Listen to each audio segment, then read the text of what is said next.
is Maria. I work at the Ministry of Agriculture. I'm looking forward to hearing about Chinese experience and bringing it back to Africa. Pleased to meet you. I'm Amos and I'm a farmer. I won a farming prize to visit China. I wonder how Chinese farmers manage to increase crop production. And I'm excited to climb the Great Wall. My name is Li Long. Welcome to my farm. Thank you for inviting us. It's our pleasure to meet with you, Mr. Lee. I hear that you're having a bad drought, but I see that your crops are doing very well. What is your trick? Well, my trick is conservation agriculture. Conservation agriculture? I've heard about it. It's reported to be a common practice now in the US and Brazil, and is spreading within Latin America and Central Asia. Did you say conservation agriculture? I've seen it in Zambia. Tell us more about it. It is a new way of growing crops that saves labor and makes the land healthy. 3 important things. First, no plow, no till. Second, cover the soil. And third, rotate crops from year to year. Have you benefited from this new way of farming? In a lot of ways. First, less soil erosion in my field. Remember point 1, don't plow? Plowed fields without vegetation cover get easily eroded by wind and water. Soil erosion is a big problem in our region. Yes, you often see earth-colored water running off farmlands. I heard about the Great Dust Bowl of the last century in the US. That was because of plowing large fields year after year. And to address this problem, the US started Notill. Well, in China, we also have bad dust storm problems, and they affect cities too. Soil erosion used to be my headache. That was partially why I decided to stop plowing. No plow? How do you sow seeds? I use a disc plow to loosen the soil.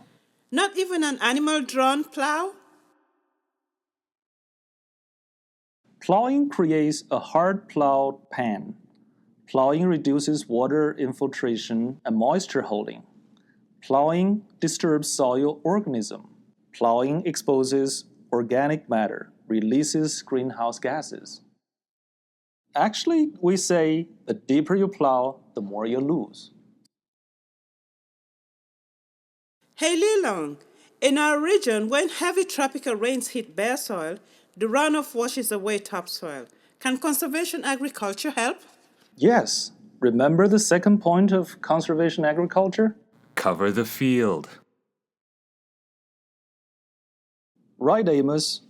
Under conservation agriculture, I leave crop residues in the field to cover bare soil after harvesting.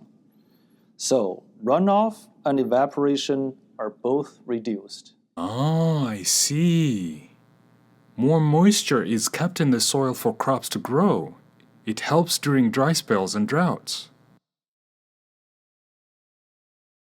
And when soil is covered with residues, the surface wind speed is slowed down. It reduces soil blown from farmland too. At home, I burn crop residues. It clears the field and makes it look tidy before planting. Oh no, I used to do that too, but no more. Under conservation agriculture, you don't burn residues.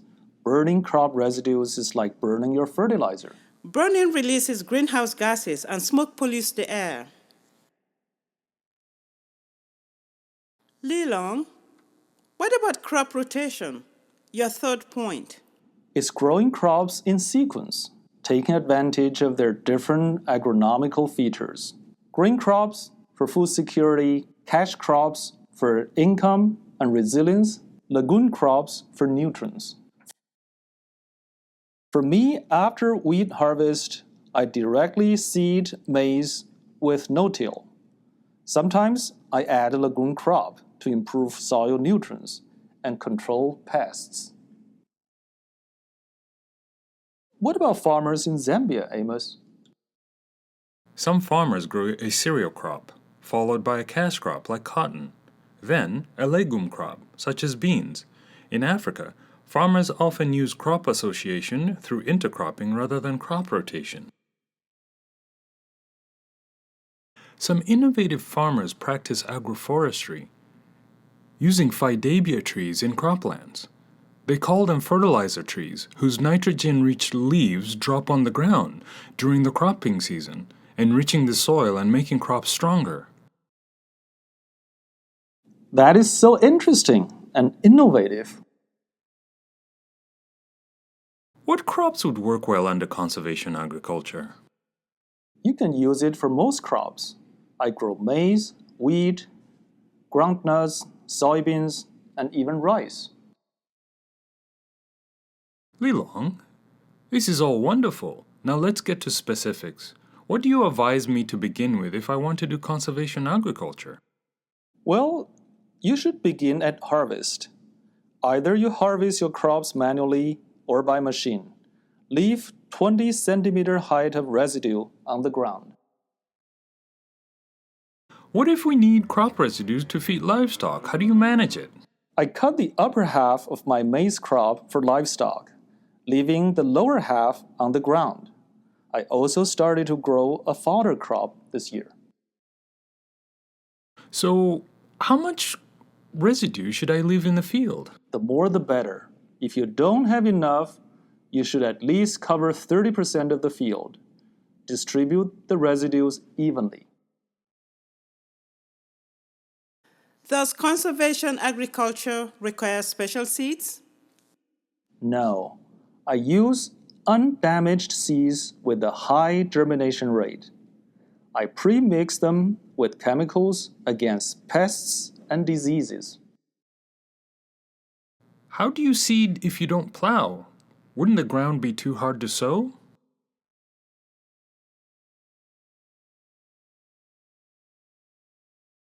You can use no-till seeders like these. Over time, mulching makes the soil soft to work with.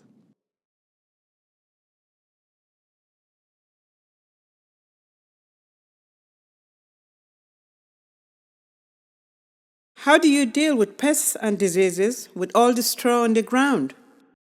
I spray pesticide, but best to use integrated pest management measures. How do you control weeds if you don't plow? You can weed by hand, herbicide, or machine. You should control weeds before they set seed, so weeds become less of a problem over time. I hear conservation agriculture could increase manual labor input, but you said it reduced labor input. How? I used to do 4 operations. Now I do only 2. Big savings. Can you ensure good crop yield? Yes, I get 7 tons per hectare of maize, higher than the conventional method. I see. Lower input costs, higher yields, these lead to increased income. Conservation agriculture stores carbon in soils and reduces GHG emissions. It is climate smart. We farmers can be climate smart. Healthy land and sustained production make us better prepared for climate change. Absolutely. Lilong, was it easy for you to switch to conservation agriculture? It has been a learning process. I learned it from these sources: village meetings, farmers' tourings, and radio and TV. Lilong, how does government support conservation agriculture? It's best to talk to our extension officer, Ms. Jiang Ying. I'm pleased to meet you. China now has 6 million hectares under conservation agriculture. Our government has supported in 4 ways. First, through demonstration in areas with potentials of scaling up. Second, give incentives to the private sector to manufacture affordable machines. Third, provide subsidy on machineries relating to conservation agriculture. And last, support research and farmer training. Can you explain more about machinery? Come here. Look at this seeder. It is designed for no-till. It does everything in one operation, with functions such as anti-blocking, stubble breaking, and depth control. This tractor-mounted chisel ripper opens shallow planting furrows. This is a combined harvester with residue chopper. It spreads straw evenly on the field as it harvests. It seems that the scaling up of conservation agriculture in China benefited a lot from innovative mechanization, right? Right.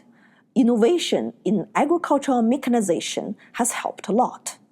Indeed, it is a key for me to switch to this farming practice.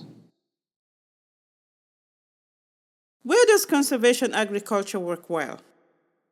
Here, we found that it works more effectively in these regions where soil moisture is a constraint, or farmers have surplus residues to burn, or where labor is short.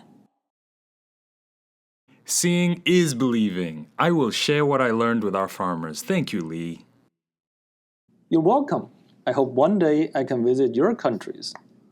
Please join us for dinner and taste our local food produced by conservation agriculture. Today has been wonderful.